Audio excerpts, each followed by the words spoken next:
दो भाई साथ साथ रहते थे।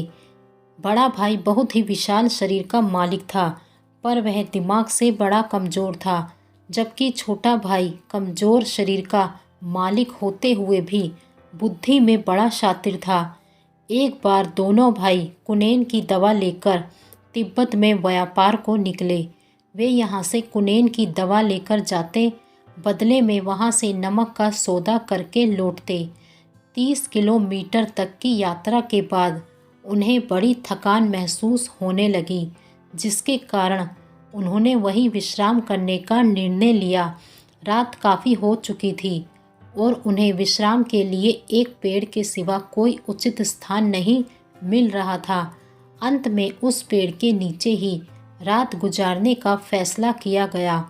छोटे भाई ने अपने भाई से पानी मांगा। बड़ा भाई पानी की तलाश में निकल गया।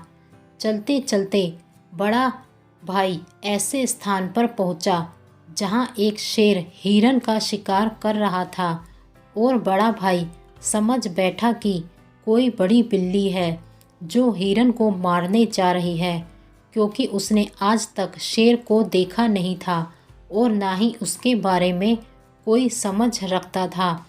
इतनी बड़ी बिल्ली को देखकर वह स्वयं बहुत अचंभे में था। उसने वापस लौटकर अपने भाई से कहा, भाई मैंने एक बड़ी बिल्ली देखी, जानते हो वह किसका शिकार कर रही थी? वह बिल्ली एक बड़े हिरन का शिकार कर रही थी। छोटे भाई को अपने बड़े भाई की बात सुनकर यकीन नहीं आया और जिज्ञासावश उस स्थान की ओर चल पड़ा। दोनों दौड़ते हुए उस बिल्ली को देखने उस स्थान पर पहुँचे, पर तब तक शेर वहाँ से जा चुका था।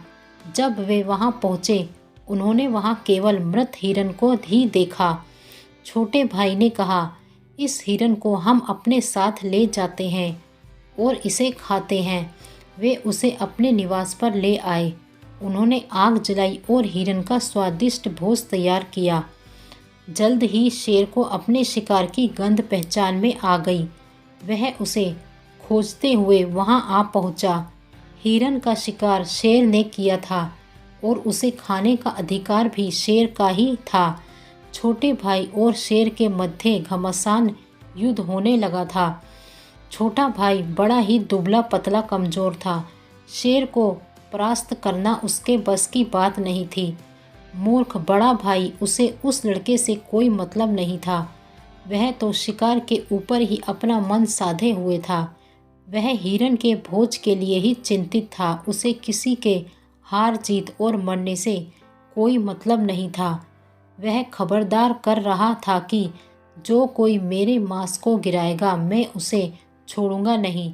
छोटे भाई में शेर को हरा पाने का सामर्थ्य नहीं था और वह यह भी जानता था कि बाहुबल से सशक्त उसके बड़े भाई में शेर को परास्त करने की ताकत है, पर वह भोज के सिवा कुछ सोच नहीं रहा है।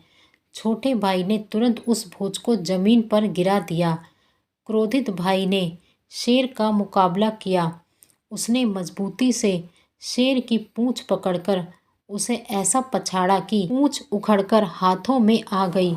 शेर अपने जीवन को बचाने के लिए वहां से भाग निकला और दोनों भाई पूर्ण अपनी यात्रा पर आगे निकल पड़े। तो दोस्तों बने रहिए हमारे इस चैनल पर। अगर आपको हमारी कहानियाँ पसंद आ रही हैं तो हमारे चैनल को सब्सक्राइब करें, लाइक करें और शेयर करें। धन्यवाद।